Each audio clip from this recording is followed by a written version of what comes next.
Bismillahirrahmanirrahim. Assalamualaikum warahmatullahi wabarakatuh. Syukur alhamdulillahirabbil alamin, saya panjatkan kepada Ilahi Robbi, Tuhan yang Maha Kuasa Allah Subhanahu wa taala yang telah memberikan kenikmatan berupa kesehatan pada saya dan tentu saja kepada seluruh siswa-siswi dimanapun Anda berada. Dalam keadaan sehat pada saat ini saya ada di ruangan ini dalam rangka melakukan pembahasan lagi, bertemu kembali dengan saya Diwiono melanjutkan pertemuan sebelumnya.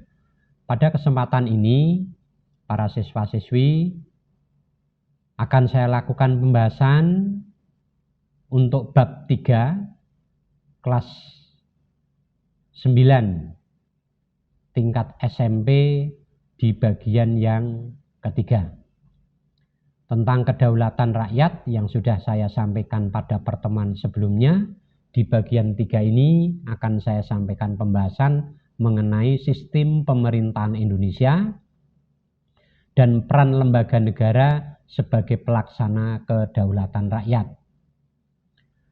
Kita sudah mempelajari tentang teori-teori kedaulatan rakyat dan kita yakinkan bahwa di dalam konstitusi kita UUD 45 adalah mengatur tentang pelaksanaan kedaulatan rakyat tersebut.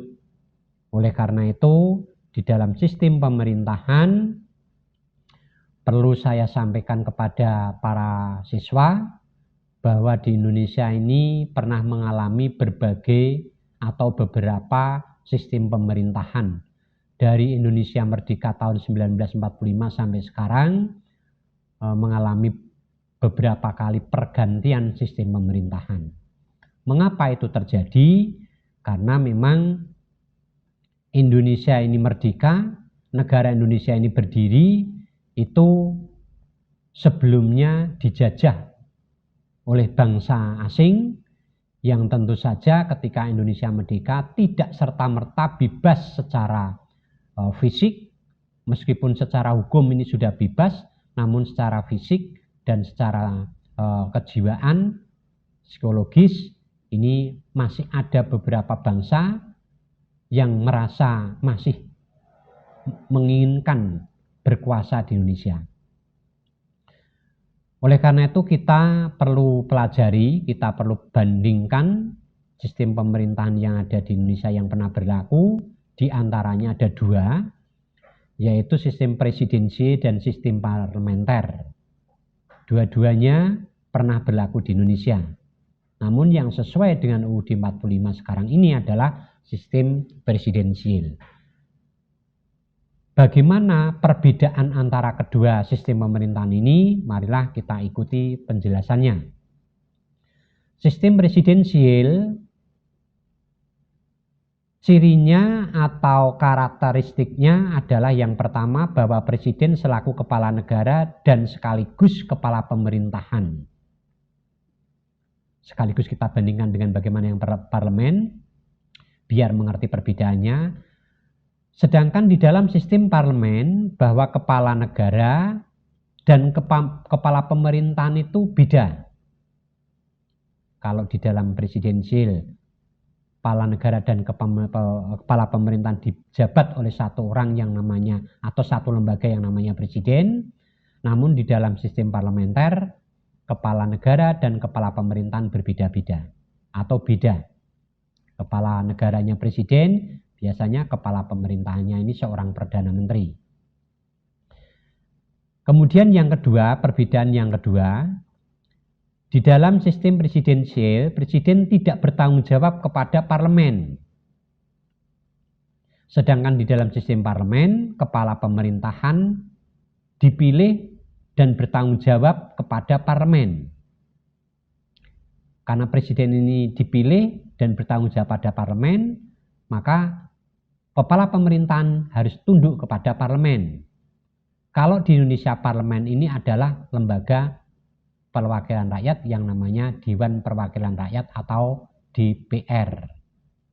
Di dalam presidensial, antara presiden dan DPR mempunyai kedudukan yang sederajat,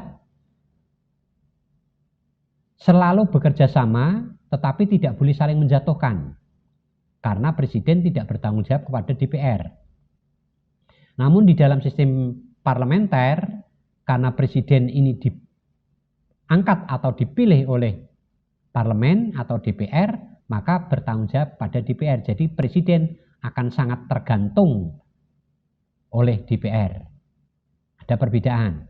Perbedaan yang ketiga,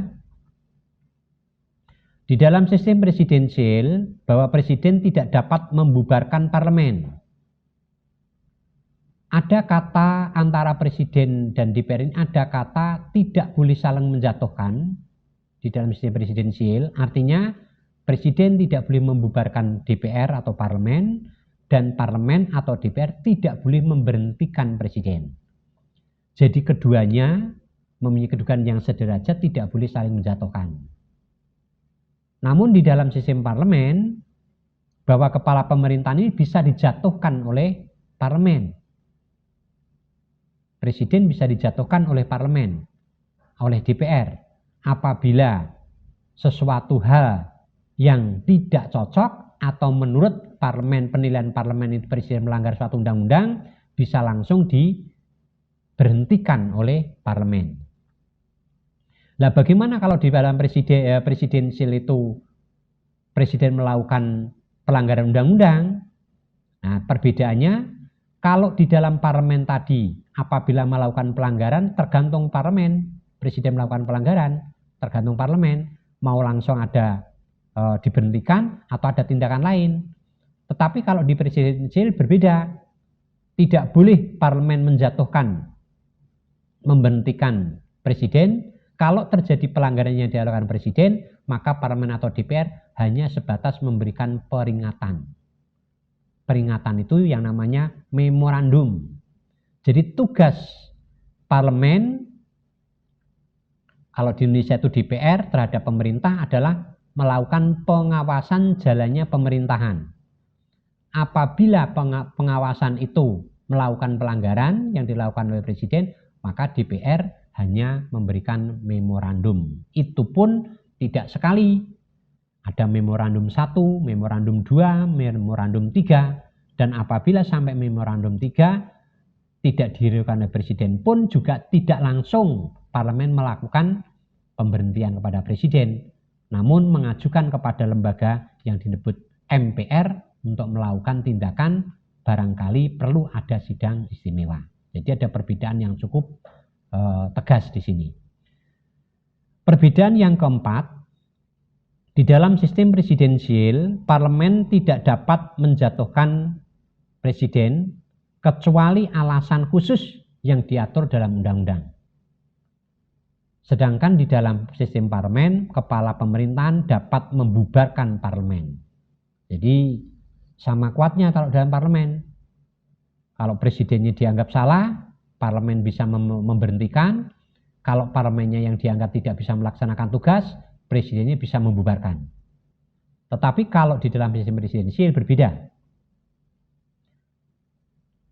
Presiden tidak boleh membubarkan atau membekukan DPR atau parlemen, kecuali ada alasan khusus yang diatur undang-undang. Sebagai contoh, ketika masa Orde Lama, masuknya masa Orde Lama, di sana presiden membentuk MPRS, Lembaga Perwakilan Rakyat yang namanya MPRS. Kemudian ada tindakan presiden meskipun berlaku UUD 45 pada tahun 60 membubarkan DPR. Meskipun itu pelanggaran, kalau itu mempunyai alasan yang kuat yang diatur dalam undang-undang, maka presiden bisa melakukan pembubaran DPR. Namun tentu saja itu didukung oleh aturan yang kuat. Kemungkinan kondisinya darurat untuk menyelamatkan negara, maka presiden bisa mengeluarkan dekret. Karena dekret itu merupakan suatu sikap pernyataan yang perlu dilakukan oleh presiden dalam rangka menyelamatkan negara. Dalam hal ini presiden sebagai kepala negara. Kalau sebagai kepala negara memiliki kekuasaan yang lebih luas daripada sekedar sebagai kepala pemerintahan. Itu perbedaan antara sistem pemerintahan di dalam sistem presidensial atau sistem parlemen. Di Indonesia sekarang ini berdasarkan Undang-Undang Dasar 45 menganut sistem pemerintahan presidensial, yaitu sistem pemerintahan di mana kekuasaan eksekutif atau pemerintah, dalam hal ini presiden, dipilih rakyat melalui pemilu dan terpisah dengan kekuasaan legislatif pembuat undang-undang. Ini sistem presidensial. Jadi pemerintahan memegang kekuasaan eksekutif yang terlepas dari kekuasaan legislatif. Eksekutif itu melaksanakan undang-undang, kalau legislatif membuat undang-undang.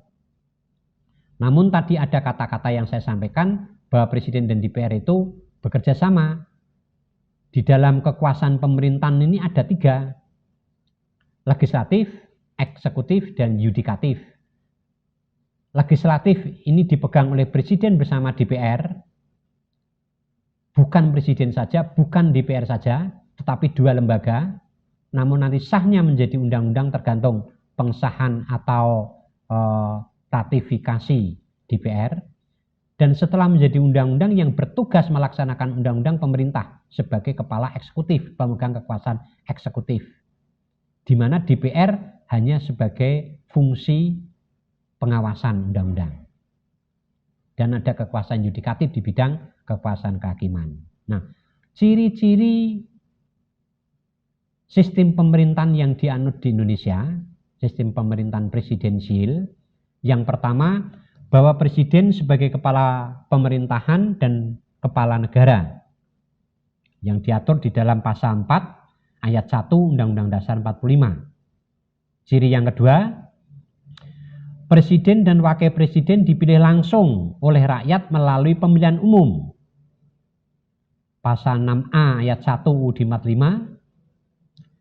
Yang ketiga, presiden dibantu oleh 1 orang wakil presiden dan para menteri yang diangkat dan diberhentikan oleh presiden. Ini pasal 17 ayat 1 UUD 45. Jadi di samping wakil presiden ada kabinet atau susunan menteri, di mana kabinet menteri-menteri ini diangkat oleh presiden. Sedangkan sistem pemerintahan yang keempat, presiden dan wakil presiden memegang jabatannya selama 5 tahun dan sesudahnya dapat dipilih kembali dalam jabatan yang sama hanya untuk 1 kali masa jabatan. Ini tercantum di dalam pasal 7 Undang-Undang Dasar 1945. Sistem pemerintahan yang kelima, presiden menetapkan peraturan pemerintah untuk menjalankan undang-undang sebagaimana mestinya. Ini diatur di dalam pasal 5 ayat 2 Undang-Undang Dasar 45. Yang keenam, presiden tidak dapat dijatuhkan oleh DPR dalam masa jabatannya kecuali ada alasan khusus yang diatur dengan undang-undang. DPR dapat usul kepada MPR untuk memberhentikan presiden. Ini diatur di dalam pasal 7A Undang-Undang Dasar 45. Seperti tadi saya jelaskan sebelumnya bahwa apabila presiden melakukan pelanggaran undang-undang, DPR hanya memberikan memorandum, dan apabila sampai memorandum yang ketiga, presiden tetap tidak menghiraukan memorandumnya DPR, maka DPR bisa mengajukan kepada MPR untuk menyelenggarakan sidang istimewa yang terkait dengan pelanggaran undang-undang yang dilakukan oleh presiden. Sistem pemerintahan yang ketujuh atau terakhir, presiden berhak mengajukan RUU kepada DPR. Pasal 5 ayat 1 dan pasal 20 ayat 2 Undang-Undang Dasar 45. Ini sistem pemerintahan yang berlaku di Indonesia. Ada 7 macam ini, sering diistilahkan 7 kunci pokok sistem pemerintahan Indonesia begitu. Demikian ini mengenai sistem pemerintahan Indonesia yang tadi sudah saya bandingkan dengan sistem pemerintahan parlementer. Nah, Untuk berikutnya perlu juga para siswa ketahui bahwa susunan kelembagaan negara ini ada perbedaan sebelum amandemen Undang-Undang Dasar 45 dan setelah amandemen Undang-Undang Dasar 45. Kalau sebelum Undang-Undang Dasar 45 diamandemen, ini MPR masih berkedudukan sebagai lembaga tertinggi negara, kemudian lembaga lain sebagai lembaga tinggi negara. Jadi lembaga kenegaraan ini dikategorikan ada dua, lembaga tertinggi dan lembaga tinggi. Namun setelah amandemen Undang-Undang Dasar 45 dilakukan, semuanya memiliki kedudukan yang sederajat atau setara. Jadi tidak ada lagi istilah lembaga tertinggi dan tidak ada lagi lembaga tinggi negara. Berikut di dalam tayangan mungkin bisa diperhatikan bahwa lembaga negara di Indonesia sebelum amandemen ini yang kedudukannya paling tinggi di Undang-Undang Dasar 45 yang membawahi seluruh atau mengatur seluruh lembaga negara. Ada lembaga tertinggi negara yaitu MPR, kemudian di bawahnya sebagai lembaga tertinggi negara itu ada dikelompokkan dua lagi, lembaga tinggi negara yang terdiri dari DPR, Presiden, DPA, dan BPK, itu yang langsung berhubungan kepada MPR, namun ada satu lembaga sama sebagai lembaga tinggi negara namun tidak ada kaitannya dengan MPR yaitu kekuasaan kehakiman Mahkamah Agung. Ini langsung pada Undang-Undang Dasar 45. Sedangkan susunan lembaga negara setelah Undang-Undang Dasar 45 diamandemen, seperti tadi saya katakan tidak ada lembaga tinggi, tertinggi dan lembaga tinggi, semua lembaga memiliki kedudukan sederajat yang terdiri dari Mahkamah Agung, Mahkamah Konstitusi, Komisi Yudisial. Ini tiga atap tetapi ada satu naungan yang namanya lembaga kehakiman atau lembaga kekuasaan kehakiman. Kemudian ada BPK, ada MPR, DPD, DPR, dan Presiden. Jadi semuanya mempunyai kedudukan di dalam struktur kelembagaan negara ini sama atau setara. Meskipun MPR sebagai lembaga yang setara dengan lembaga-lembaga yang lain, namun di dalam kewenangannya dan kekuasaannya tetap sebagai lembaga yang bisa menjatuhkan atau memberhentikan presiden manakala presiden betul-betul terbukti melanggar undang-undang atas laporan dari DPR atau hasil pengawasan DPR. DPR tidak boleh serta-merta melakukan tindakan pemberhentian kepada presiden, namun proses dan prosedurnya melaporkan kepada MPR. Itu pun juga tidak serta-merta MPR melakukan sidang istimewa, namun harus diuji materialkan ke Mahkamah Konstitusi. Betulkah presiden melakukan pelanggaran atau tidak? Pada bagian lain, pertemuan yang akan datang nanti akan dibahas kewenangan setiap lembaga. Namun sebelumnya saya informasikan, tidak saya uraikan satu persatu, namun secara global saja nanti bisa para peserta pelajari dan dibaca di PPT yang lebih lengkap ini.